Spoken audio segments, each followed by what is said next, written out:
When the great followers of the channel ask for requests, they know I'm an expert on the NL East of the 1970s and 80s, but I always love it when people like Andrew Lippert, who has been giving us some great suggestions, thank you, Andrew, again, to take on the NL West. Now, in the next few podcasts, we're going to be talking about some California Angels history, talking about the big accident with Buck Rogers and the rest of the squad mates back in the day that almost killed several members of the team in a bus accident. But today we're going to be looking at the unique case of a pitcher that really had no style when he was in kind of late high school or college. Learned he was a late bloomer, but at 6'6", 200 pounds, he eventually turned into one of the greatest pitchers in California history, if not the greatest. He holds numerous records for the Angels. But the problem is with Chuck Finley. It wasn't what he did on the field that drew a lot of interest. What happened off the field, and if you know what I'm talking about, it's coming up, so bear with me. Now, Chuck Finley, typical Cajun big guy, sort of what do you call an overblown Acadian, as we like to say.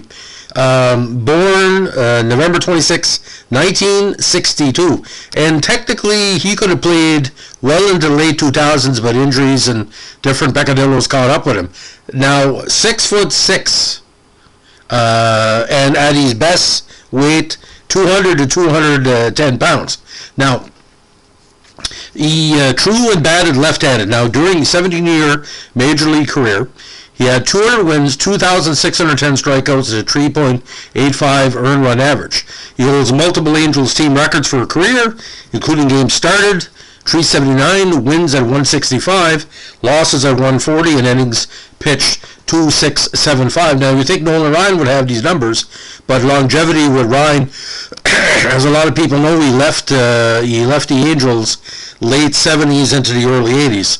So the statistics didn't bear out, and Nolan Ryan's, a lot of his seasons, he was 15, 15, 15, and 17, so that's why Finley holds those records. Now, there was talk about a baseball Hall of Fame contendership early on, but the numbers didn't pan out. The Angels didn't do much in the playoffs to give him postseason credibility, but a great pitcher nonetheless. Now, he pitched for West Monroe High School, and after first playing college baseball for Louisiana Tech University, he transferred to Northeast Louisiana University. Now, his ability to pitch for more than 2 innings was initially limited by mechanical issues, as his delivery at this time, according to media reports, was crude and inconsistent. He was selected by the Angels in the 15th round of the '84 draft, held in June of that year, but did not sign. The Angels chose Finley again with the 4th overall pick of the secondary phase of the draft in January '85. Now, after pitching for Northeast Louisiana during the spring, he signed with the Angels by late May. Now, he began his full career in '85 with the minor league Salem Angels, which was a Class A short-season team in the Northwest League. Now, in 18 appearances on relief, he had a 4.66 earned run average and a 3-1 record while earning 5 saves. In '86, he made 10 relief appearances for Quad Cities of the Class A Midwest League, allowing only 4 hits and no run runs in 12 innings pitched, while striking out 16 and notching 6 saves. He was called up to the Major League Angels in late May. Now, he made his Major League debut with the Angels on May 29th, '86, during a 7-4 loss to the Tigers. Now, in relief of all people, Don Sutton, he allowed 2 runs on 2 hits and 1 inning pitched. He also recorded his first Major League strikeout against the veteran Pat Sheridan.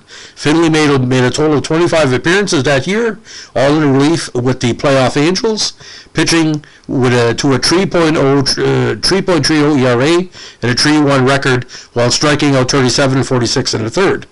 In his only postseason appearances with the Angels, he played in 3 games of the ALCS against Boston, allowing just 1 hit in 2 innings pitched. And of course, you know what happened in that with Boston outlasting the Angels and advancing to the World Series against the Mets. Now, in '87, it was a down year. He appeared in only 35 games with a 2.7 record and a 4.67 ERA, but he did have 3 starts at the end of the season.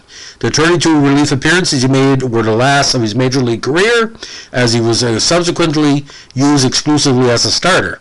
Now, in 88, he made 31 starts, accruing a .915 record with a 4.17 ERA, but a lot of those losses were close, so it could easily have been a .500 season.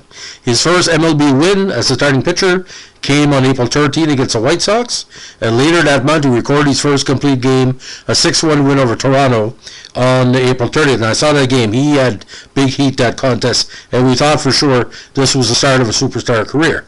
And this is what happened, ladies and gentlemen. He was selected to the MLB All-Star Game in about 89 and 90. In the former season, he was 16-9 in 29 starts, while in the latter season, he was 18-9 with a 2.4 ERA and 32 starts. He received one vote in the 1990 Cy Young Award balloting for the AL, with the award going, of course, to Bob Welch of the Oakland Athletics. He was also 18-9 in 91, but had a higher ERA of 3.8. His ERA further increased to 3.96 in 92, and his record fell to 7-12. Now, known for his durability, he led the major leagues in complete games in 93, with 13 en route to a 16-14 record with a 3.15 ERA. Now, in the strike-shortened 94-5-4 season, he led the AL starts 25 and innings pitched, 183 and a third, while going 10-10 with a 4.32 ERA. Now, he was selected to his third and fourth All-Star games in 95 and 96, winning 15 games each season against 12 losses and 16 losses in 95 and 96 respectively. He did become a free agent the first time following the 95 season and was re-signed by the Angels. Now, in 97, the team changed his name for the Angels to the Anaheim Angels. Now, during spring training, he was struck by a bat and sustained a broken orbital bone under his right eye. He made 2 rehab starts with the Lake Elsinore Storm of the Cal League, and for the Major League season, he rebounded by registering a 4.23 ERA with a 13-6 record. In 98, he was 11-9, and that year made 33 starts. In 98 he was 11-9, but in 99 he made 33 starts with a 12-11 record with a 4.43 ERA. He also became the first pitcher in Major League history to record 4 strikeouts in a single inning more than once, accomplishing the feat for the Angels on May 12th and August 15th. He later accomplished it for a third time on April 16, 2000. Of course, this is where a strikeout, drop the ball, and you don't throw to first. So you can get 4 strikeouts in an inning and only 3 outs. Now, after the 99 season, he became a free agent but did not return to the Angels. In his 14 seasons with the team, again 165, 140, 3.72 ERA, and 2,675 innings pitched. He won 15 or more games 6 times and pitched over 200 innings 8 times. Now, Finley decided to stay with the Cleveland Indians in mid-December 99. In 2000, he went 16-11 with a 4.17 ERA, and was named an MLB All-Star for the 5th and final time in his career. Now, unfortunately, in January 2001, he underwent arthroscopic knee surgery and went on to disabled list twice during the season for neck and shoulder spasms. He made 2 rehab appearances with Akron Arrows of the AA League, and in 22 appearances with Cleveland, had an 8-7 record with a negative 5.54 ERA. Now, in the 2001 ALDS, he started 2 games against the Mariners, losing both, and of course, pitching a rough stat, 7.27 ERA. In 2002, he was a 4-11 and 18 starts for Cleveland with a 4.44 ERA before being traded.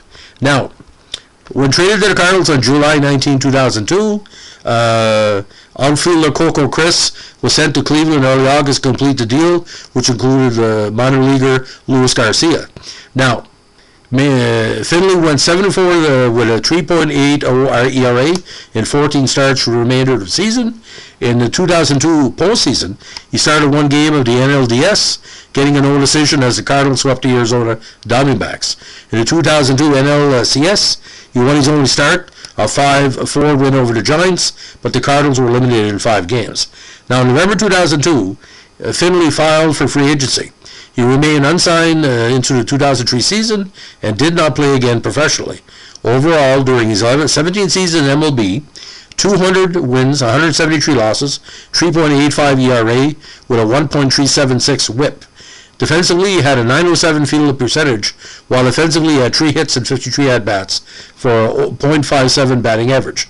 Now, he was also known for his temper. He was ejected from 2 MLB games, 1 each in 90 and 91. Now, the current native of Newport Beach, also had some off-field peccadillos that may have affected his re-signing back in the early 2000s. Now, at one point, he was married to actress Tawny Kitaen. Now, if a lot of people don't know about Tawny Kitaen, she was a well-known actress.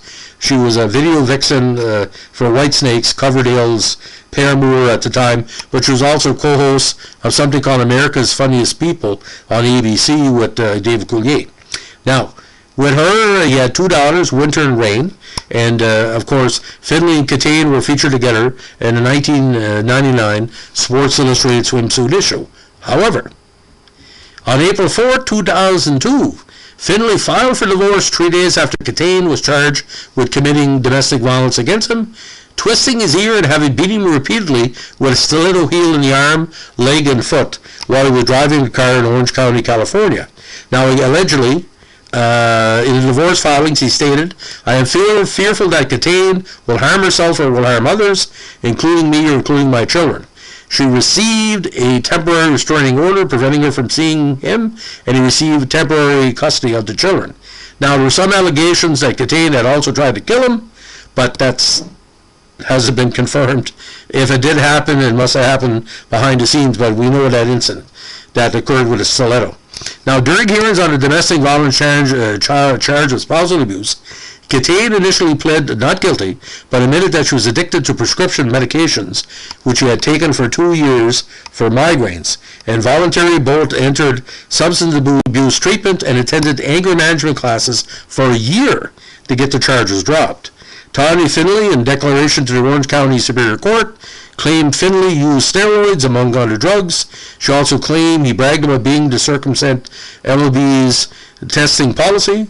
When told of his wife's accusations, which also included heavy marijuana use and alcohol abuse, Finley replied, "I can't believe she left out the cross-dressing."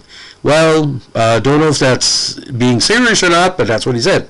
Now, as Finley took the mound for an April 16, 2002 road game against the White Sox, the Comiskey Park musical director took a subtle dig at Finley's messy divorce and played "Here I Go Again" by the band Whitesnake, referencing Kitaen's appearance in that band's videos and her previous marriage to the band's lead singer. Sorry about that, I forgot they were married. I thought they were living together, but I apologize. Now, of course, as David Coverdale, and Coverdale had made numerous comments how Kitaen was not only amused, he was a woman and described in a name I can't repeat. Now, last inning and two-thirds in the contest, Finley gave up 9 runs he earned, including 2 home runs. I guess he was off his game. The musical director was later fired, and of course the White Sox apologized. Now, Finley's third daughter, Brianna Finley, was born in 2007 from a relationship at the time. Now, in this show, Burn Notice, the character Sam Max, played by Bruce Campbell, frequently uses the alias Chuck Finley or Charles Finley for more sophisticated circumstances, which is said to be chosen by Sam because he successfully bet on Chuck Finley many times. Reportedly, Campbell's father was once friends with a co-worker, also named Chuck Finley. Now, he did become eligible for the National Baseball Hall of Fame as of 2008 and received 1 vote, and was dropped for further consideration for falling below the 5% threshold required to remain in the ballot. I think if he would have got 250 to 280 wins, there would have been a possibility, but those last years when he left, the Angels really hurt him. Now, he was eventually inducted to Louisiana Sports Hall of Fame in 2006, and in November 2007, the Louisiana Monroe Warhawks baseball program, known as Northeast Louisiana, when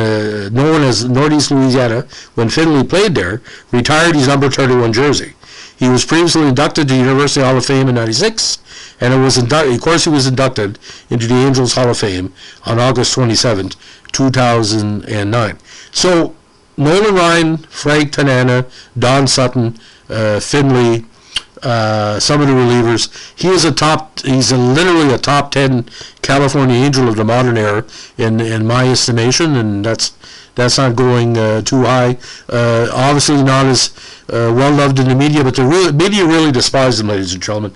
And the thing is, if you remember the tabloids, how popular they were in the 80s and 90s into the mid-1990s, Chuck Finley and Tawny Kitaen were around there. There was also allegations of all kind of different drug use by both of them, and nothing proven, of course. But why would a pitcher want to use steroids? What is that going to give you? No offense. I would figure human growth hormone. So what would a 6'6", 200-pound, 20-pound guy have to do with steroids? Because there's no batting and there's no power there. And Finley was a consistent pitcher with a really bad delivery for years. Now, only one player, I think, had a very awkward delivery that he was effective with. It was Randy Johnson. But I saw this guy pitch, like I saw him when he started, and he improved quite a bit. But it just seems he didn't know how to release the ball at the right time. And we used to joke amongst the media back in the day with a young pitcher, is he going to be like a Chuck Finley project, and he's going to go higher and higher or lower and lower. So again, ladies and gentlemen, you got to look at the whole career of Chuck Finley, the good and the bad, but like California Angels fans love this guy. And you know what's happened? It was kind of weird when, like he played for three versions of the current Angels with different names. But the California Angels could have been as popular as the LA Dodgers, but he didn't have enough Chuck Finleys there. If he had two or three like him, because when Don Sutton was there, and don't forget Reggie Jackson in the 82 playoff run, they drew a lot of fans throughout North America. Don Baylor as well, like in the 79 run. So 79, 82, and 86, this is a team that was in the playoffs on a regular basis. Now, if they would have had two or three Chuck Finleys or two or three Don Suttons, they would have won a World Series somewhere. But, you know, Nolan had left, and, you know, the Angels, all the success that Finley gave to teams, he was that consistent second or third starter that would really help you in the playoffs. But it was just, you know, bad timing. But I know one thing, ladies and gentlemen, anybody, God bless her soul, Tawny Katane, she was a case and a half, ladies and gentlemen. That's all I can say. And God bless her soul. Anyway, so ladies and gentlemen, thanks for listening. If you like what we're doing, or Major League, podcast, give us a like, comment, subscribe.